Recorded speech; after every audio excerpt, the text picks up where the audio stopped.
کل گفتگو میں نبی کریم صلی اللہ علیہ وسلم کے اس دنیا میں آخری ایام کا ذکر خیر چل رہا تھا۔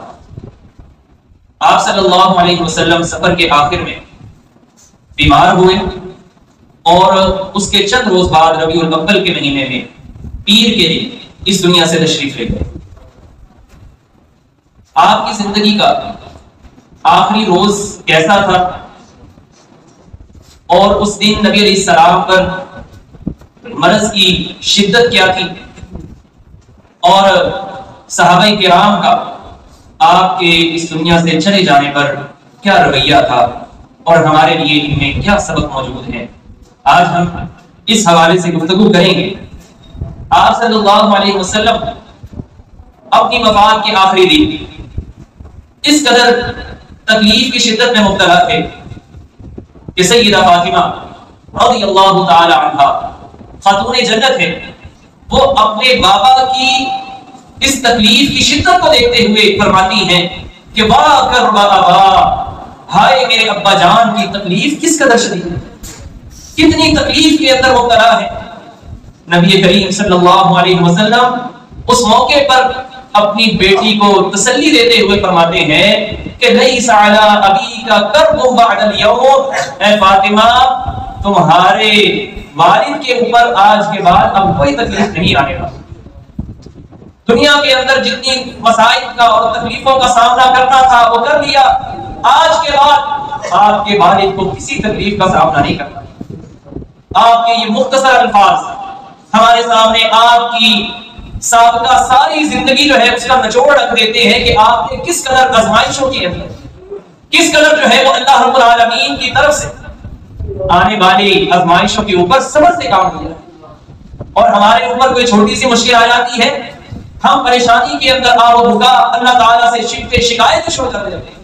آپ کی زندگی کا ذرا سرسری سا ہم جائزہ لیں، اس دنیا میں تشریف لائے تو آپ کے والد اس دنیا سے جا چکے تھے، یتیمی کی حالت میں آپ نے آنکھ کھولی اور اس کے بعد 6 سال کی عمر میں آپ کی والدہ اس دنیا سے تشریف لے۔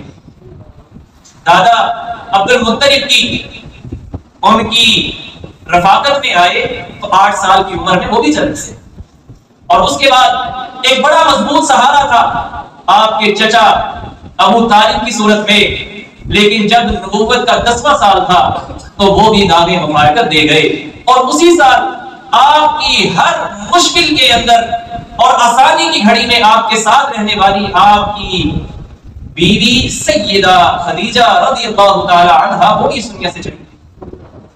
ہمارا کوئی عزیز اس دنیا سے چلا جائے ہم کیا کیا اس کے اوپر غم کا اظہار نہیں کرتے، اور بعض اوقات ہم اللہ تعالیٰ سے شکایتیں شروع کر دیتے۔ آپ صلی اللہ علیہ وسلم کو اللہ تعالیٰ نے 3 بیٹے 4 بیٹیاں عطا کی، اور تینوں بیٹے آپ کی نظروں کے سامنے اس دنیا سے رخصت ہوئے۔ 4 میں سے 3 بیٹیاں آپ کی زندگی میں وفات پا گئی، لیکن اس کے باوجود آپ نے اپنے اولاد کے جانے پر اللہ رب العالمین کی ناشکری کا کوئی جملہ ادا نہیں کیا۔ آج ہم ان باتوں کے اوپر پریشان ہو جاتے ہیں، اور پھر دیکھیے گا کہ صرف یہی آزمائشیں اور تکلیفیں نہیں تھیں، بلکہ اس سے بڑھ کر آپ صلی اللہ علیہ وسلم نے جب دعوت کا آغاز کیا تو کافروں نے کیا کیا مشکلات پیدا نہیں کی۔ آپ کے رستوں میں کانٹے بھی بچھائے گئے، آپ کو شاعر، ساحر اور طرح طرح کے برے القابات سے نوازا گیا، اور یہ کرنے والے کون ہیں جو آپ کو صادق و امین کہہ رہے ہیں۔ آپ کے اوپر پتھر برسائے گئے، ان سب مشکلات کو آپ نے برداشت کیا، لیکن آج ہماری کیفیت کیا ہے؟ کہنے والے نے یہ بات کہی کہ وہ طائف کی وادی میں کھا کھا کے پتھر تمہارے لیے جو تڑپتا رہا تھا اسی کے طریقوں کو پیروں سے روندا، ذرا خود ہی بتاؤ یہ کیسی وفا ہے۔ آج ہمارا اس نبی کے ساتھ تعلق کیا ہونا چاہیے تھا اور ہم نے کیا بنا لیا۔ اور پھر یہی نہیں بلکہ سوشل بائیکاٹ، سینکڑوں دن آپ نے شام ابی طالب کے اندر گزارے، جہاں پر آپ کو نہ خوراک مہیا کی جا رہی ہے آپ کے خاندان کو، نہ کسی سے ملنے جلنے دیا جا رہا ہے، اس کے اوپر بھی صبر کیا. مدینہ آ گئے ہجرت کر کے، تو اس کے بعد بھی مسلسل کفار سے جنگیں، منافقین کی ریشہ دوانیاں، اور ان کی طرف سے حتیٰ کہ آپ کی گھر والی سیدہ عائشہ رضی اللہ تعالی عنہا، ان کی ذات کے اوپر بھی بہتان باندھے گئے. لیکن ان سب کے اوپر نبی کریم صلی اللہ علیہ وسلم نے صبر سے کام لیا. اچھا بھائی، جب آپ اس دنیا سے گئے تو آپ کی مالی حالت کیا تھی؟ احادیث میں، روایات میں آتا ہے کہ نبی صلی اللہ علیہ وسلم جب اس دنیا سے گئے تو آپ کے پاس جو زرہ تھی وہ ایک یہودی کے پاس آپ نے رکھوائی ہوئی تھی گروی کے طور پر، اور اس کے بدلے کچھ اناج لیا ہوا. غور کیجئے گا. اور جس رات آپ اس دنیا سے، یعنی جس آخری تو آپ کی رات تھی، اس دن گھر میں چراغ جلانے کے لیے تیل نہیں تھا، تو تیل بھی پڑوسی سے ادھار لیا گیا. ذرا غور کیجئے گا. آج شاید ہمیں ان مشکلات کا سامنا نہیں ہے، لیکن اس کے باوجود ہم آنے والی چھوٹے چھوٹے مسائل کے اوپر کس طریقے سے پریشان ہو جاتے ہیں. محترم بھائیوں، اگر نبی کریم کی سیرت پڑھی ہوگی نا، تو کبھی بھی ہم دنیا کی ان مشکلات کی وجہ سے اللہ رب العالمین کی ناشکری نہیں کریں گے، بے صبری کا مظاہرہ نہیں کریں گے. ہاں، انسان پریشان ہوتا ہے، لیکن اس کے باوجود صبر سے کام لیں. اور ہم جب یہ دیکھیں گے نا کہ کائنات کی بہترین شخصیت کے اوپر بھی اس طرح مشکلات آئیں، تو پھر یہ چیز ہمارے اندر صبر کا جذبہ پیدا کرنے کے لیے مفید ہے. تو اس لیے کبھی بھی مشکلات کے اوپر گھبرانا نہیں، صبر سے کام لیں. تو یہ نبی صلی اللہ علیہ وسلم کی کیفیت. پھر اسی روز صحیح بخاری میں ہی حدیث موجود ہے کہ سیدہ فاطمہ رضی اللہ تعالی عنہا، ان کو نبی صلی اللہ علیہ وسلم نے اپنے قریب بلایا اور ان کے کان میں سرگوشی کی. تو سیدہ فاطمہ رضی اللہ تعالی عنہا رونا شروع کر دیا. پھر دوبارہ آپ نے ان کے کان میں سرگوشی کی تو انہوں نے ہنسنا شروع کر دیا. سیدہ عائشہ رضی اللہ تعالی عنہا کہتی ہے کہ میں نے سیدہ فاطمہ رضی اللہ عنہا سے پوچھا کہ آپ کو اللہ کے رسول نے اس دن وہ کیا بات کہی تھی کہ جس کی وجہ سے پہلے آپ رونے لگی پھر آپ ہنسنے لگی. تو فرماتی ہیں کہ مجھے اللہ کے رسول صلی اللہ علیہ وسلم نے یہ خبر دی تھی کہ اب میں اس دنیا سے جانے لگا ہوں. اس خبر کی وجہ سے میں نے رونا شروع کر دیا. اور اس کے بعد آپ نے مجھے بتایا کہ انی اول من یتبعہ، میں سب سے پہلی ہوں گی آپ کے گھر والوں میں سے کہ جو آپ سے ملاقات کروں گی. گویا کہ ایسا ہی ہوا. آپ کی وفات کے بعد سیدہ فاطمہ رضی اللہ تعالی عنہا چند ماہ کے بعد اس دنیا سے تشریف لے گئی. تو یہ حضرت فاطمہ رضی اللہ تعالی عنہا آج ہر عورت کے لیے رول ماڈل، وہ ہمارے ٹی وی پر آنے والی اداکارائیں نہیں ہونی چاہیے. آج ہم ان کو رول ماڈل بناتے ہیں. آج ہمارے یہاں دیکھیں کتنا بڑا ایک المیہ ہے کہ مسلمان ہیں لیکن اپنی فیملی کو کیش کروا کے اس سے بزنس کر رہے ہیں. ہمارے یہاں یہ ویلاگنگ کا سلسلہ شروع ہو گیا کہ جس میں اپنے گھریلو معاملات کو دکھایا جا رہا ہے. اور کس وجہ سے؟ پیسے کے لیے.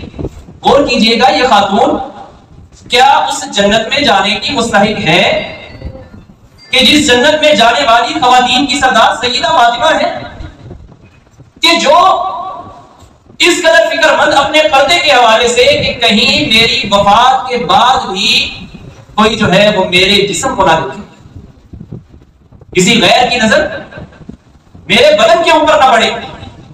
اور آج ہمارے لیے یہ کوئی مسئلہ ہی نہیں ہے. چلے جی کیا ہوا، بچی ہیں، لباس مرضی کا، شادی بیاہ کے موقع پر، دیگر مواقع پر. اور بھائی آج ضرورت ہے نبی کریم صلی اللہ علیہ وسلم کی سیرت کو پڑھیں. ہم پڑھتے نہیں ہیں اور نتیجہ پھر ہمارے سامنے. تو یہ آپ کی آخری نصیحتیں جو آپ نے دی. سیدہ عائشہ رضی اللہ تعالی عنہا وہ نبی کریم صلی اللہ علیہ وسلم کے بارے میں فرماتی ہیں کہ اسی روز نبی علیہ الصلوۃ والسلام اپنی زبان سے کچھ کلمات ادا کر رہے تھے اور جب میں نے کان لگا کر سنا تو آپ کے الفاظ یہ تھے کہ مع الذین انعم اللہ علیہم من النبیین والصدیقین والشہداء والصالحین. کہتی ہیں کہ میں نبی صلی اللہ علیہ وسلم سے یہ حدیث سنا کرتی تھی پہلے کہ کوئی نبی بھی اس وقت تک وفات نہیں پاتا جب تک اللہ تعالیٰ اس کو دنیا اور آخرت میں اختیار نہ دے۔ کیا آپ نے ابھی مزید اس دنیا میں رہنا ہے یا آپ نے جانا ہے؟ تو جب میں نے نبی صلی اللہ علیہ وسلم سے یہ الفاظ سنے نا کہ جن کا مطلب یہ ہے کہ اے اللہ میں ان لوگوں کا ساتھ چاہتا ہوں کہ جن پر انعام کیا ہے تو نے، انبیاء، صدیقین، شہداء اور صالحین۔ حضرت عائشہ رضی اللہ عنہا فرماتی ہیں جب میں نے آپ سے یہ کلمات اور یہ الفاظ سنے تو مجھے یقین ہو گیا کہ اب آپ صلی اللہ علیہ وسلم کو اختیار دے دیا گیا ہے اور آپ کا اور ہماری جدائی کا وقت اب قریب ہے۔ اور آپ کے الفاظ کیا تھے؟ اللہم بالرفیق الاعلی، اللہم اغفر لی وارحمنی وارفقنی بالرفیق الاعلی۔ اے اللہ میں اعلیٰ ساتھیوں کا، اعلیٰ صاحبوں کا ساتھ چاہتا ہوں، اے اللہ مجھے معاف کر دے، میرے اوپر رحم فرما دے۔ یہ آپ کے آخری کلمات اور آپ کے آخری الفاظ آج میں اپنا جائزہ لوں کہ میرے نبی اس دنیا سے جاتے وقت بھی استغفار کر رہے ہیں، میں دن میں کتنی مرتبہ استغفار کرتا ہوں۔ آپ کے متعلق آتا ہے کہ ایک ایک مجلس میں 100 مرتبہ آپ یہ کلمات کہہ دیا کرتے تھے، استغفر اللہ واتوب الیہ۔ آج ہماری روٹین میں یہ چیز کہاں پر شامل ہوئی؟ تو حضرت عائشہ رضی اللہ تعالی عنہا وہ بیان کرتی ہیں کہ آپ صلی اللہ علیہ وسلم میری گود کے اوپر سر رکھے ہوئے، اپنا سر مبارک رکھے ہوئے، آپ کا سر مبارک میری ہنسلی اور میری ٹھوڑی کے درمیان تھا، اور آپ کی جو تکلیف کی شدت تھی اس کو دیکھتے ہوئے کہتی ہے کہ اب میں نبی علیہ السلام کے بعد کسی شخص کی تکلیف کو جو اسے نزع کی حالت میں یا موت کی کیفیت کے اندر دچار ہوتی ہے اس کو اب ناپسند نہیں کرتی کہ میرے نبی صلی اللہ علیہ وسلم کو اس قدر تکلیف کا سامنا کرنا۔